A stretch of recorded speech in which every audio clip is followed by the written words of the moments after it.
गरीब बहू का जादुई घास का एसी। एक छोटे से गांव में सरिता अपनी बहू और अपने गरीब परिवार के साथ रह रही थी। बेटा, आज हमें ये रात को सारा काम खत्म करना होगा, कल ये सारा ऑर्डर का सामान जाएगा। माँ, मैं तो कोशिश कर ही रहा था लेकिन घास ही खत्म हो गई। अब आप ही बताओ ना, मैं क्या करूँ? हमारे पास और कोई चारा नहीं है, हमें जंगल से और घास काट कर लानी होगी। इस समय जंगल में जाने का फायदा नहीं है, कभी भी कुछ भी हो सकता है। जंगली जानवर रात के समय ही बाहर निकलते हैं। अजय बिल्कुल सही कह रहा है बहू। अरे माँ जी, हम दो लोग अगर जाएंगे तो कोई जानवर पास नहीं आएगा, और फिर इतनी जल्दी कोई जानवर हमला नहीं करता। हमें ये ऑर्डर कल देना है, आप ये भी तो सोचिए। लेकिन बहू। माँ जी, आप चिंता मत कीजिए, कुछ नहीं होगा। बस आप बच्चों के पास ही रहना और उनका ख्याल रखना। अगर ये ऑर्डर नहीं गया तो बच्चों के लिए हम गर्मी से बचने के लिए कूलर भी नहीं खरीद पाएंगे। सरिता की बहू भाविका और उसका बेटा, वो तीनों घास से पंखे कूलर बनाने का काम किया करते थे, इसलिए उन्हें घास की जरूरत पड़ती थी। वह आधी रात के समय जंगल में जाते हैं। भाविका, जरा से भी हलचल हुई तो मुझे बता देना, कभी भी कुछ भी हो सकता है। ठीक है जी, मैं आपको बता दूंगी। अजय और भाविका दोनों ही जंगल में घास काट रहे होते हैं, तब उन्हें झाड़ियों से आवाज आने लगती है। क्या तुमने भी वहां से कोई आवाज सुनी है? हाँ जी, मैंने भी सुनी है। मैंने तुम्हें कहा था ना, इस समय आना ठीक नहीं है। चलो देखते हैं उधर क्या है। भाविका और अजय झाड़ियों के पास जैसे ही जाते हैं, उन झाड़ियों के पीछे से एक आदमखोर भेड़िया निकलता है। भाविका, भागो यहाँ से, यहाँ पर तो बहुत खतरनाक भेड़िया है। अजय और भाविका दोनों अपनी जान बचाकर भागने लगते हैं। अजय, अब हम लोग क्या करें? कहीं भेड़िए ने हमें खा लिया तो? रुकना मत, बस भागती जाओ। भागते भागते वो दोनों जंगल से किसी तरह बाहर निकल आते हैं और भेड़िया उनका पीछा छोड़ देता है। जान बची तो लाखों पाए, लौट के बुद्धू घर को आए। रास्ते में चलते हुए आधी रात के समय उन्हें गांव के एक कूड़े के ढेर के पास एसी पड़ा हुआ नजर आता है। अरे देखो जी, यहाँ पर एसी पड़ा है। अरे पता नहीं किसका होगा, चलो यहाँ से चलते हैं। मुझे लगता है किसी ने ऐसे ही डाल दिया होगा। मैं तो कहती हूँ इसे लेकर चलते हैं। भाविका अजय को एसी ले जाने के लिए मना लेती है, जिसके बाद वो दोनों उस एसी को घर ले आते हैं। तुम दोनों तो घास लेने गए थे, ये क्या लेकर आ गए हो? ये हमें रास्ते में पड़ा मिला। जब हम कूलर पंखे बना लेते हैं तो एसी भी बना सकते हैं। इस खराब एसी को छोड़ो और ये बताओ, क्या तुम घास लेकर आई हो? सरिता के ये बोलने के बाद जंगल की दुर्घटना के बारे में दोनों बताते हैं, जिसे सुनकर सरिता हैरान रह जाती है। अच्छा, इसका मतलब बहुत बड़ी मुसीबत से बचकर आए हो तुम दोनों, और साथ में ये कचरा उठाकर ले आए।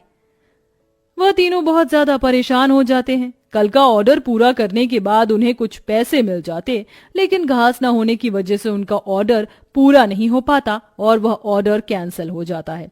अगले दिन उनके टूटे फूटे घर के अंदर धूप की किरणें आने लगती हैं, जिससे बहुत ज्यादा गर्मी हो जाती है। हे भगवान, कितनी गर्मी लग रही है, घर में पंखा भी नहीं चल रहा है। मुझे भी बहुत गर्मी लग रही है। पिताजी पिताजी, हमें बहुत गर्मी लग रही है, हमारे घर में एक पंखा भी ठीक से नहीं चलता। बेटा, थोड़ा सा सब्र रखो, कुछ दिनों में मेरे पैसे मुझे मिल जाएंगे, तो मैं घर के अंदर एक अच्छा सा पंखा लगवा दूंगा। हमारा वो ऑर्डर तो कैंसिल हो गया, लेकिन सुबह में घास ले आई थी मैं। चलिए गांव वालों के कूलर और पंखे में घास लगा देते हैं, उससे कुछ तो पैसे आएंगे। हाँ, तुमने सही कहा। भाविका और अजय दोनों मिलकर पुराने कूलरों के अंदर घास लगा रहे होते हैं, और यहाँ घर में राजू दिशा गर्मी से परेशान हो रहे होते हैं। काश कि हमारे घर में भी कोई एसी होता। तभी दिशा की नजर उसके पिता के लाए हुए एसी के ऊपर पड़ती है। अरे राजू, जरा इसे देखो, लगता है पिताजी हमारे लिए एसी लेकर आए हैं, पर उन्होंने ये एसी अभी तक क्यों नहीं लगाया? क्योंकि ये एसी खराब है, बस इसीलिए। कल रात तुम्हारे माता पिता को यह कूड़े करकट में मिला था। ये सुनने के बाद राजू इस बात से तो खुश होता है कि उसके पिताजी पुराना ही सही, कम से कम एक एसी तो घर पर लेकर आए। कुछ देर बाद वह अपने दोस्तों के पास खेलने चला जाता है। ढोलू ढोलू, कहाँ हो तुम? चलो खेलते हैं। आज मैं नहीं आ सकता, बहुत गर्मी है, और इतनी गर्मी में मेरा मन नहीं कर रहा है आने का, क्योंकि मेरे घर के अंदर एसी लगा हुआ है। मैं उसकी ठंडी हवा में ही बैठना चाहता हूँ। क्या कहा? तुम्हारे घर के अंदर भी एसी है? हाँ, और हमारा एसी बहुत अच्छा चलता है, बहुत ठंडा कर देता है घर को। राजू यह सुनकर बहुत खुश होता है। वह वापस अपने घर पर आता है और अपने पिता से कहता है, पिताजी पिताजी मेरे लिए एसी ठीक कर दीजिए, बहुत गर्मी होती है घर के अंदर, मेरे सभी दोस्तों के पास एसी है। राजू बेटा, मैं एसी ठीक करने वाला नहीं हूँ। कहीं मुझसे एसी खराब हो गया तो ज्यादा पैसे चले जाएंगे उसे ठीक करवाने में। अरे पिताजी आप तो एक्सपर्ट हो, आपको तो सब कुछ आता है, आप एसी को भी ठीक कर दोगे, मुझे पता है। राजू के कहने पर अजय एसी को ठीक करने की कोशिश करता है। अजय को लगता है कि उसके ठीक करने पर एसी ठीक हो गया होगा, लेकिन एसी ऑन होते ही उसके अंदर से धुआं निकलने लगता है। ये क्या हो गया, लगता है ये एसी खराब है, फेंक दो इस एसी को। राजू गुस्से में ऐसा कहकर चला जाता है, जिसके बाद उसे इस तरह देखने से उसके दोनों माता पिता परेशान हो जाते हैं। हमें हमारे बेटे के लिए एक एसी तो बनाना चाहिए। भाविका और अजय दोनों अब सारे काम छोड़कर उस एसी को ठीक करने में ही लग जाते हैं। वह उसकी ठंडी हवा खाने के लिए उसके चारों तरफ हरी घास लगा देते हैं, जिससे कि उस एसी की हवा और भी ज्यादा ठंडी हो जाए। चलो अब एसी तैयार है, इसे चलाकर देखते हैं। भाविका जैसे ही घास का एसी चलाती है, अचानक से उस एसी के आंख नाक मुंह बन जाते हैं। क्या बात है, तुमने तो मुझे बिल्कुल नए जैसा बना दिया है, लेकिन समझ नहीं आ रहा कि तुमने मेरे ऊपर ये घास क्यों लगाई है। एसी को बात करते हुए देख वो सभी डर जाते हैं। अरे हाँ सॉरी, मुझे माफ करना, मैं अपने आप को इंट्रोड्यूस करना भूल गया।